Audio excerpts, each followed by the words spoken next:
Telugu cinema ఇండస్ట్రీలో ఆ నలుగురు హీరోలు అనగానే మనకు వినిపించేటువంటి పేర్లు మెగాస్టార్ చిరంజీవి, నందమూరి బాలకృష్ణ, అక్కినేని నాగార్జున, విక్టరీ వెంకటేష్. ఈ నలుగురు కూడా ఇప్పటికి కూడా మంచి ఫామ్‌లో ఉన్నారు. తిరుగులేని విజయాలు అందుకుంటున్నారు. కాకపోతే నాగార్జున కాస్త వెనకబడి ఉన్నట్టుగా మనకందరికీ తెలుసు. నాగార్జున కూడా ఒక బిగ్గెస్ట్ బ్లాక్ బస్టర్ కొడితే కనుక ప్రస్తుతానికి మళ్ళీ ఆ నలుగురు హీరోలు మొత్తం సమాన స్థాయిలో ఉంటారు. సేమ్‌గా సిట్యుయేషన్‌లో కనిపిస్తారనేది మాత్రం అందరికీ తెలిసినటువంటి విషయం. ఆ కారణంగానే ఇప్పుడైన 100వ సినిమాకి హీరోగా నటిస్తున్నాడు. 'రా కార్తీక్' అనే ఒక తమిళ్ దర్శకుడితో ఈ సినిమా చేస్తున్నాడు 100వ సినిమా.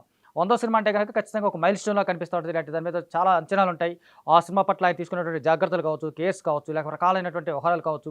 ఈ విషయాల మీద మొత్తంగా నాగార్జున 100వ సినిమా తీసుకున్నటువంటి చాలా చాలా జాగ్రత్తలు కూడా కనిపిస్తా ఉన్నాయి.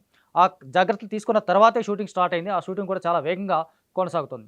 ఐశ్వర్య రాజేష్ హీరోయిన్‌గా నటిస్తున్నది మాత్రం చాలా వరకు అందరికీ తెలిసిన విషయమే.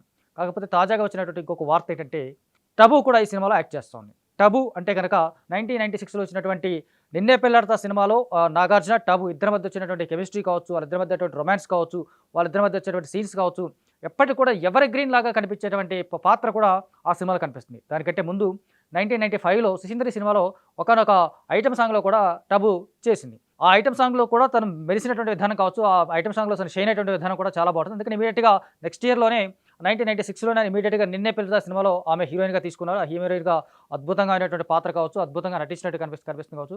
వాళ్ళిద్దరి కెమిస్ట్రీ మాత్రం ఇప్పటికి కూడా ఎవర్ గ్రీన్‌గా కనిపిస్తుంది. ఎందుకంటే ఆ ఏజ్‌లో వాళ్ళిద్దరి పాత్ర కనిపించినట్టు పాత్రలు కావచ్చు, లేకపోతే ఆ ఏజ్‌లో వాళ్ళు చేసినటువంటి నటన కావచ్చు, ఆ ఏజ్‌లో ఆ పాత్రకు తగ్గట్టుగా వాళ్ళు బిహేవ్ చేసినటువంటి విధానం మాత్రం సింప్లీ సూపర్బ్ అనిపిస్తుంది. ఆ తర్వాత 1998లో 'ఆవిడ మావిడ' సినిమాలో కూడా వీళ్ళిద్దరూ కలిసి నటించారు. అవన్నిటికి మించి వీళ్ళిద్దరి మధ్య ఏదో నడుస్తోంది అని చెప్పేటువంటి ఆ కాలంలో వచ్చినటువంటి వార్తలు కూడా చాలా బలంగా రెగ్యులర్‌గా వినిపించాయి. ఆళ్ళిద్దరి మధ్య ఏం జరుగుతుంది అనేది పక్కన పెడితే, ఆళ్ళిద్దరి మధ్య ఏదో జరుగుతోంది. నాగార్జున కూడా టబుని పెళ్లి చేసుకోబోతున్నాడు త్వరలో.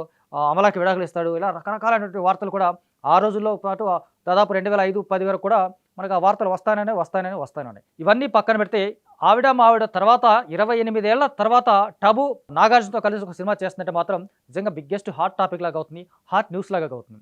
ఆమె ఆల్రెడీ ఆ సినిమా సెట్స్‌లో స్టార్ట్ అయిపోయింది. సెట్స్‌లోకి సంబంధించినటువంటి టబుకి చాలా భారీ స్థాయిలో వెల్కమ్ చెప్పారు. ఆమెకి చాలా ఇన్వైట్ చేశారు. చాలా హ్యాపీగా వాళ్ళిద్దరి మధ్య వచ్చినటువంటి కాంబినేషన్ కావచ్చు, వాళ్ళిద్దరి మధ్య వచ్చినటువంటి సినిమా ఎలా ఉండబోతుంది. ఆ టబు ఈ ఏజ్‌లో అంటే 50 ప్లస్‌కి వచ్చేసింది కాబట్టి ఆల్మోస్ట్ మరి ఈసారి రొమాన్స్ ఉండే ఛాన్స్ లేదు కాబట్టి వాళ్ళిద్దరి మధ్య పాత్ర ఎలా ఉండబోతుంది, ఆ పాత్ర మధ్య ఉన్నటువంటి వైరుధ్యం ఎలా ఉండబోతుంది, ఆ క్యారెక్టర్స్ మధ్య వీళ్ళిద్దరి మధ్య ఉన్నటువంటి రిలేషన్ ఎలా ఉంటుందనేది మాత్రం చాలా ఇంట్రెస్టింగ్ టాపిక్ లాగా కనిపిస్తోంది. సో, మొత్తంగా 28 ఏళ్ల తర్వాత టబు, నాగార్జున కలిసి నటిస్తున్నారంటే మాత్రం బిగ్గెస్ట్ హాట్ న్యూస్‌గా కనిపిస్తుంది. ఎందుకంటే 30 ఏళ్ల క్రితం 'నిన్నే పెళ్లాడతా' సినిమాలో చేసినటువంటి ఆ కెమిస్ట్రీ, అద్భుతమైనటువంటి వాళ్ళిద్దరి మధ్య ఉన్నటువంటి బాండింగ్ కావచ్చు, ఆ తర్వాత మనకొచ్చినటువంటి రకరకాల వార్తలు కావచ్చు, ఇవన్నీ పక్కన పెట్టేసి 28 ఏళ్ల తర్వాత టబు, నాగార్జున కలిసి నటిస్తున్నారంటే మాత్రం ఒక బిగ్ న్యూస్ అయిపోతుంది. హాట్ న్యూస్ అయిపోతుంది. మరి ఆ సినిమాలో వీళ్ళ పాత్ర ఎలా ఉండబోతున్నాయని మాత్రం వేచి చూడాల్సిందే. కాకపోతే ఈ సినిమా ఎప్పుడు రిలీజ్ అవుతుందనేది మాత్రం ఇప్పటికైతే ప్రస్తుతానికైతే సస్పెన్స్‌లో ఉంది. కాకపోతే ఈ సినిమాకి సంబంధించి నాగార్జున చాలా చాలా జాగ్రత్తలు తీసుకున్నాడు. ఆ సినిమా ఖచ్చితంగా ఒక బిగ్గెస్ట్ బ్లాక్ బస్టర్ కొట్టాల్సిందే అని చెప్పేసి ఒక నమ్మకంతో కనిపిస్తా ఉన్నాడు. ఆ నమ్మకాన్ని నిలబెట్టుకునే ప్రయత్నంలో భాగంగానే ఆయన ఇప్పుడు చాలా వేగంగా ఆ సినిమా షూటింగ్ జరుగుతోంది.